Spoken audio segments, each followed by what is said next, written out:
Nous avons fui, nous sommes allés dans la forêt pendant une semaine. Même dans la forêt, ils ont fait des chasses et nous avons été chassés comme des animaux. C'est à ce moment-là que nous avons décidé de fuir parce qu'on ne voulait pas faire les services militaires par force. Nous sommes oppressés. Nous sommes obligés de travailler à celui qui vient avec l'arme. Le peuple n'a pas de la force pour combattre l'arme. Si tu viens, quelle que soit votre qualification, tu sois un insurgé ou quelqu'un du gouvernement, si tu viens avec l'arme, la population doit te respecter parce qu'il n'a pas le pouvoir pour te combattre.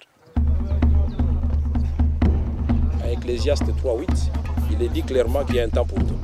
Un temps pour la guerre et un temps pour la paix. J'étais donc un combattant pour mon pays. Et vous le savez très bien, c'est un secret de polichinelle qui est de dire qu'il y avait un plan de balkanisation de notre pays.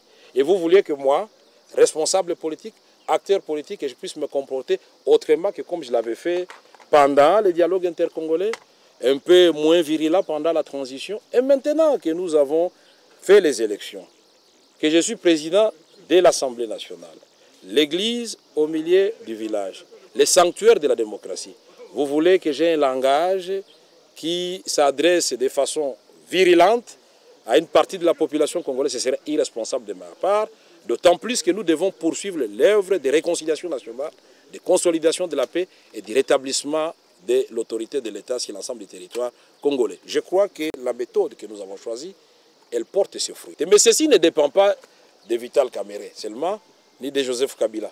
Ceci dépend aussi de l'implication de chacun, de nous tous. Donc c'est une œuvre collective, une intelligence collective pour ramener la paix chez nous. Venons attaquer ce qui détruit la paix au niveau de la racine. Nous devons déraciner ce qui détruit la paix dans notre pays. Ce n'est pas simplement une conférence convoquée pour la question des Tutsis ou des Banyamulenge ou des Rwandophones, non? Mais avez-vous une idée sur le CNDP?